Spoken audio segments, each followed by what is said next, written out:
gudoomiyaha golaha iskaashiga dowlad goboleedyada mudane gaas gudoomiye ku-xigeenka aymiin ahna madaxweynaha dowlad goboleedka puntland cabdiweli maxamed cali gaas gudoomiye ku-xigeenka ahna madaxweynaha dowlad goboleedka hirshabeelle sarwaare madaxweynaha koonfur galbeed shariif xasan madaxweynaha galmudug xaaf wakiilka qaramada midoobay gudoomiyaha baarlamaanka jubbaland xubnaha labada gole ee dowlad goboleedyada xubnaha labada gole labada aqal ee federaalka inagala jooga marti sharafta kale bahda saxaafadda kulligii waxaan idin leeyahay asalaamu calaykum waraxmatullahi wabarakaatu waxaan aada ugu faraxsanahay inuu kulankaani ka dhaco magaalada kismaayo ee xarunta kumeel gaadhka ah ee jubbaland oo maanta uu yahay kulan ka mida kulamadii caadiga ahaa ee ay yeelan jireen dowlad goboleedyadu dhismaha dowlad goboleedyadu waa madal kulmisa dowlad goboleedyada kana shaqaysa xoojinta howlaha federaalka dalka tixraaca qodobka 51 ee dastuurka federaalka xiriirka iskaashiga heer dowlad goboleed jamhuuriyadda federaalka Soomaaliya iyo qodobka 52 iskaashiga xukuumadda oo iskaashiga xukuumadaha xubnaha ka ah dowladda federaalka Soomaaliya waa madal lagu xoojinayo iskaashiga u dhaxeeya dowladaha ka ah xubnaha dowladda federaalka dhexdooda iyo xukuumadda federaalka waa madal lagu gorfeeyo laguna xalliyo wixii khilaafaad ah ee ka dhaxdhaca dowlad goboleedyada dhexdooda dowladda federaalka iyo hay'adaha bahwadaagta ah ee heer federaal iyo heer dowlad goboleed waa madal lagu horumarinayo iskaashiga dhaqan dhaqaale ee u dhaxeeya dowladaha xubnaha ka ah dowladda federaalka iyo xukuumadda federaalka ee Soomaaliya waa madal lagu adkeynayo midnimada iyo wadajirka ummadda Soomaaliyeed iyadoo laga tagaynin kala duwanaanshaha baahiyaha dhaqanka dhaqaale iyo deegaanada dalka arrimaha aan doonayno ama saldhigga waa had iyo jeer in laga hadlo oo madashaani ay saldhigga u tahay waxaa ka mid ah arrimaha amniga oo kale oo ah arrimo aad moodo Soomaaliya nolosheedu inay ku salaysan tahay amni in la helo waayo waddan burburay qorigu faraha ka baxay cadowgiisu badnaaday wuxuu yeelan karayaa dhibaato badan oo fara badan baa soo gaari karaysa noloshuna ma suurtoobi karayso haddaan la helin xasiloonida amniga amni darradana waxaa koow ka ah xubnaha nabadiidka ah ee waddanka maanta gacanta badan ku haya dhibaatada u geysanaya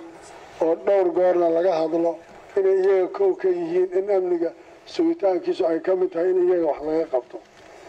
taa markii aan idhaahno waxaan u malaynayaa marar badan ba waxaa laga hadlay shirarkii hore ama ha noqoto kii heer dowladda federaalka ee national security ama ha noqoto kii heer dowlad goboleed in arrimaha amniga laga dhigto ajandaha ugu horeeya muhiimadana la siiyo laakiin aad moodo inuu halkiisii taagan yahay oo aynan ahayn mid rasmi ahaan u sii jirta waxaan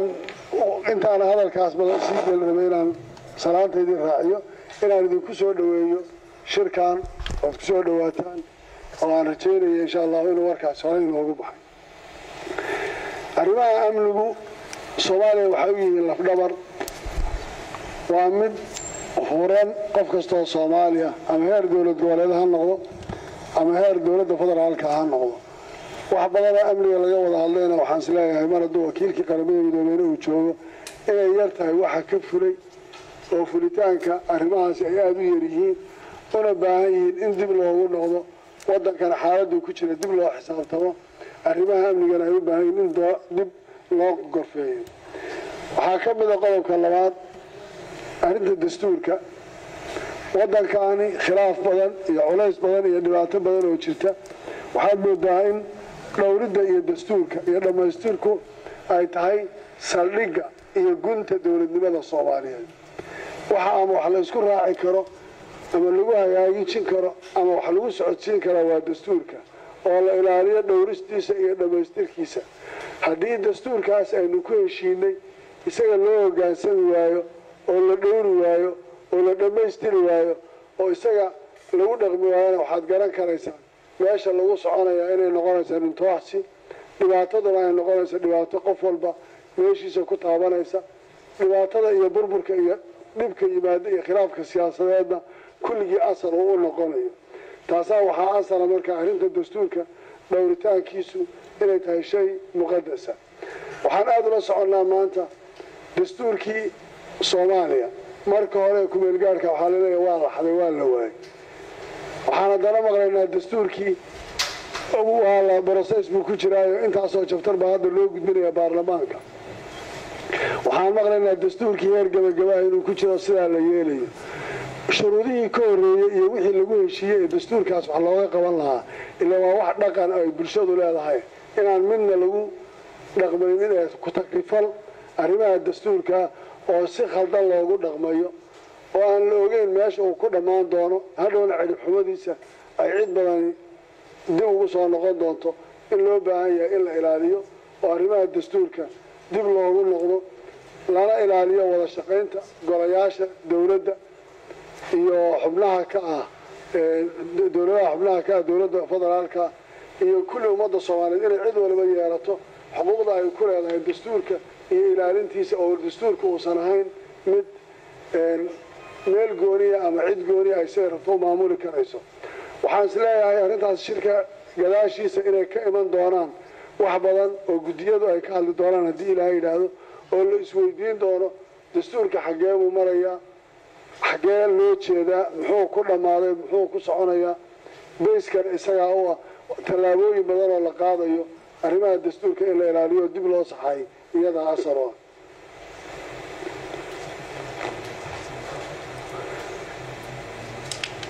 waxaa ku jira nidaamkii garsoorka isagana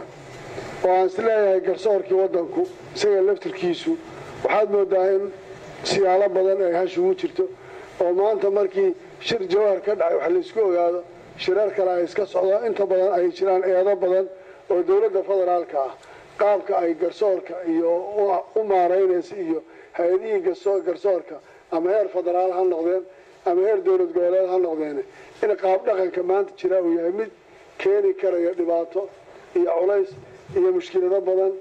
oo aan isleeyahay wuxuu abuuri karaya qaab badan oo dhibaato ah waxaan rabaa intaana qodobada qaarkood qaabka ugu sii waxaynin maanta waddanka Soomaaliya markaan dib ugu noqono dhowr iyo 20 sano wuxuu marayaa marxalad fiican oo steps la soo qaaday oo la soo gaarsiiyay xarig isku dhiib wax la yiraahdo ciyaarta xarig isku dhiibkii maanta uu stage soo marayo waxa la faranahay tahay dowladda federaalka oo iyadu mas'uuliyadda dowladnimo ee Soomaaliya maanta ay saaran tahay iyo madaxda halkaan fadhiyo dowlad goboleedyada oo maanta iyagu matalaya shacabka intiisa badan ay ku dhacayso haddayna jirin in laga wada tashado oo laga shaqeeyo waddanka xaaladda uu marayo iyo wuxuu soo maray iyo siduu yahay waa arrin keeni karaysa waddanku inuu xaalad burbur siyaasadeed dhaqaale iyo dhaqan intaba dib u galo sidaa daraaddeed haddayna jirin wada shaqaynta iyo iska warqabka iyo xiriirka ka dhaxeeya mujtamaca Soomaaliyeed iyo dowladda federaalkii iyo hogaamintoodu ayna qaadanin hogaamin ama qiyaado raashid ah oo tii looga baahnaa waxaa lumaya wax badan oo aan isleeyahay waddanka waxbaa looga qaban karaa ama xaaladiisa waxbaa lagu samayn karaya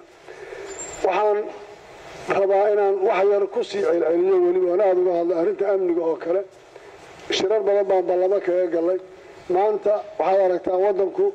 2016 meeshuu marayay meel ka sii xun buu marayaa xagga amniga especially marka magaalada Muqdisho kala dib loo fiiriyo waana mas'uuliyadda koowaad ee xukuumadda federaalka ay qaaday shirarkii aanu galay Muqdisho iyo London iyo Baydhabo iyo kulligood oo arrimaha amniga laga hadlayna waxaad moodaa wax laga fuliyay haba yaraatee inayna jirin nooca loo hogaaminayo iyo qaabka amniga looga shaqaynayo waddanku jidad la xidhay iyo burbur gaadhay iyo deegaano shabaabku gacanta ay la sii galaan inay kulligood dib ugu soo noqotay oo aan isleeyahay nooca ay ku socotahay way ka sii daraysaa sidii hore u ahayd shabaabna maanta waxay heli karaan fursad ay awood ku yeeshaan oo maanta waddanka ay meelo kale ku gaadhaan ay u baahan tahay in arrintaasi dib bal xukuumadda iyo madaxda dawladda iyo kuwa dowlad goboleedyadu ayna macno samaynayn shir intii la qabto oo la kala calaacalo oo shir kale la qabto oo ballanqaad la isu sameeyo oo la fulin waayo lama fulinin iyo waa la fuliyey iyo ballanqaad intaasa inayna noqonin arrinta had iyo jeer aan ka hadalayo ay noqoto bal wax midho dhali karaya oo international communityguna ay qaadaan mas-uuliyadda ka saaran ummadda soomaaliyeed iyo dowladnimada oo maanta waddanka soomaaliya u baahan yahay in dib loo xisaabtamo la isweydiiyo waxa jira iyo meeshay marayaan iyo say tahay waxaan rabaa inaan halkan uga soo jeediyo aragtida aan ka qabo maanta soomaaliya sida ay badbaadadeedu tahay iyo xaaladdu meeshay ku socoto iyo dareenka iiga muuqda maanta sida soomaaliya ay burburka ugu sii dhacayso iyo qaabka usii dhacayso madaxda dowladda federaalka ah oon had iyo jeer si furan uga wada hadlaynin waxaad moodaa in ay ku dhaqmayaan ama ay wax ku maamulayaan rabitaankooda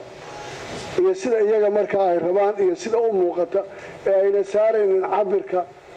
iyo aragtida waddanku waa waddan noocee waddanka la maamulayahay dhaqankiisu muxuu yahay xaggee buu soo maray boogaha soomaalida dhexdooda yaallaay waa kuwa noocee ah maxaa lagu ilaalin karaa inay intaasi ka maqan tahay baad moodaa oo aysan ahayn mid ay u muuqatay iyaga rabitaankooda inay nooca maanta ay ku noqonayso soomaaliya way ka duwan tahay wax ay qof iyo laba qof iyo saddex qof xukumi karaan maanta looma qaadan karo dowladaha dimuqraadiga iyo dowladaha waaweyn caalamka iyo qaabkay ku dhisan yihiin dhul wada booga oo wada cadowa oo wada danqanaya laguma maamuli karayo waxaanaan arki jiray iyo rabitaankaaga waxay u baahan tahay in lagu maamulo kugusan iyo walaalow maxaa jira iyo see waxu jiraan iyo waxaan maxaa wax ka qabanaa taasaa soomaaliya lagu maamuli karaa maanta sidanaan rabaa iyo sidanaan maamuli jiray laguma maamuli karayo sidaa daraaddeed waxaan aada u soo boorinayaa golaha oon saaxiibaday madaxdana ka codsanayaa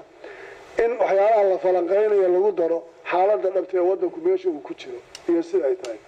waxaad moodaa waddanku hay-adihii dowladda inuu burbur badan ku yimid xisaabtan la-aan inay jirto baarlamaankii baan arkaynaa meesha uu marayo oo hoggaankiisii iyo nooca loo bedelay iyo sida lagu bedelay siday noqonayso la doonayo inuu u noqdo cidda la xisaabtamayso golaha fulinta inay baarlamaanka iyagoo rabaan inay la xisaabtamaan oo shaqadii baarlamaanku ay meesha ka baxday xeerdaalintii iyo garsoorkii baad arkaysaan iyo cadaaladii meesha ay marayso iyo qaabka dhaqanka uu yahay iyo cidda la keeniyo sida loo keenayo amnigii iyo ciidamadii baa noocaad aragteen u dhacaya waddan kulligii markaa riyo laguma maamuli karayo waddanku maanta riyo ma geli karayo hadhowna qof intuu iskaga dhoofo ka tagaa macno uma samaynayo waa hawl beri dadka dib ugu soo noqonaysa intii shalay joogtayna way joogaysaa dagaal sukeeye iyo burbura nina ma xamili karayo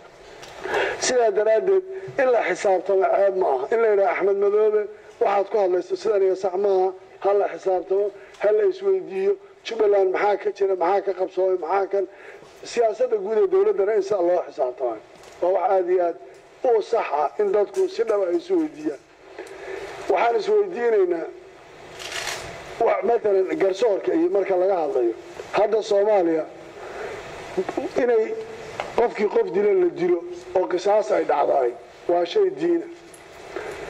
saaxiibada beesha caalamka niman ka mida yimid waxay dhahen waxaan doonaynaa falalka dilka in la joojiyo waxaan ku yidhi annaga ilaahay wuxuu leeyahay walakum fil qisaas xayaatun ya ulil albaab magaaladan kismaayoen saaka joogno markay 8 nin oo isku jufo ah ay 2 nin intay soo qaaday si kibira fagaare ugu dishay ee intii maxkamadda ciidanka loo saaray la toogtay maanta wuxuu gaarayaa qofku inuu qofka kale waxa uu ka tirsanayo qoriga intuu dhiga la feertamo sababtoo ilaahay markuu leeyahay qisaasta nolol baa idinku jirta waxa weeyaan dee qofna kama tallaabsado meydkiisa qofku wuu ka istaagayaa laakiin markaan anigu idhaahdo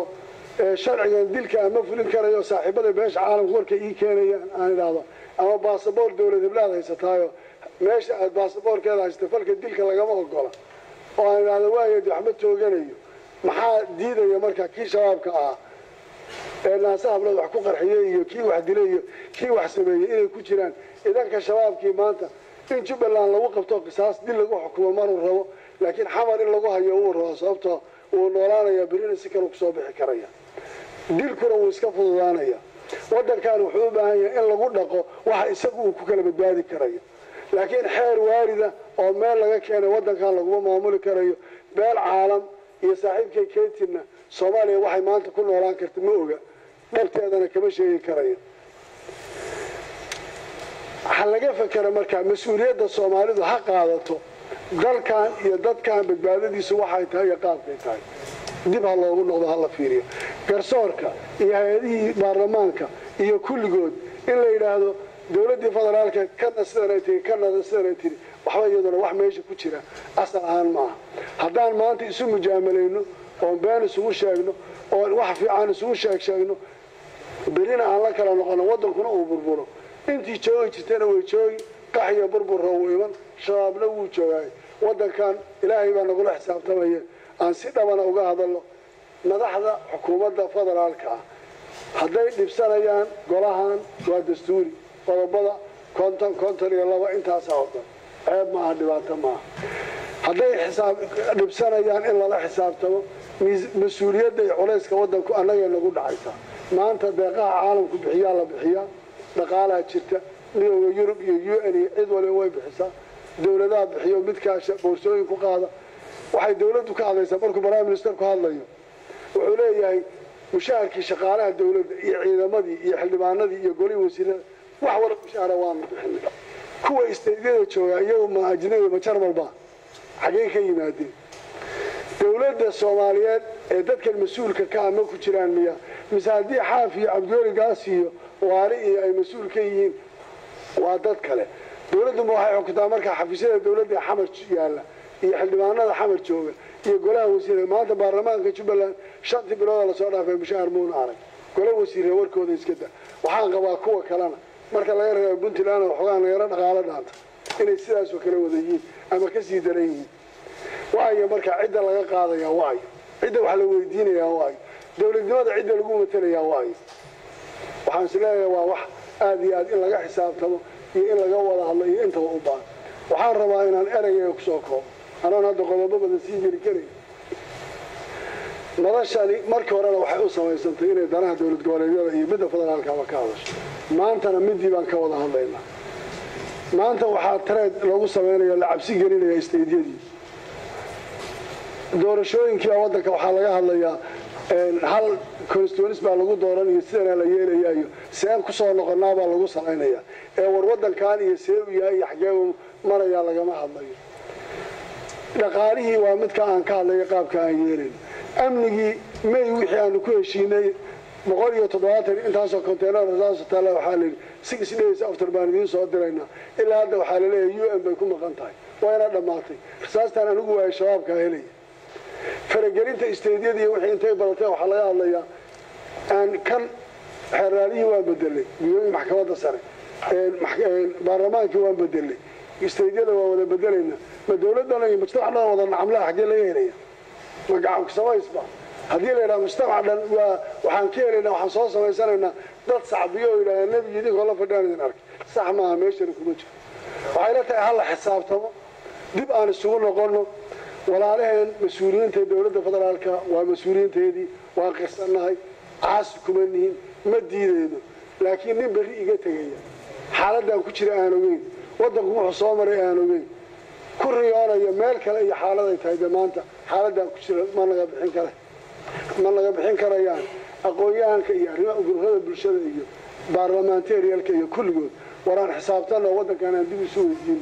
haddaan khaldanahay annaga halana qabto haddaan wax saxsanahay wadankan taladiisa in dib loogu noqdaan qabaa bulshada Soomaaliyeed saasaan u sheegaya waxaan aad iyo aad ugu faraxsanahay qaybaha dambe shirka kaga hadli doona ajendayaashaas sida loo sheegay haddaan hadallada qaarkood si kulay loo laga raali ahaado waxaan ku soo dhaweynayaa gudoomiyaha guddiga Cabdiweli Gaas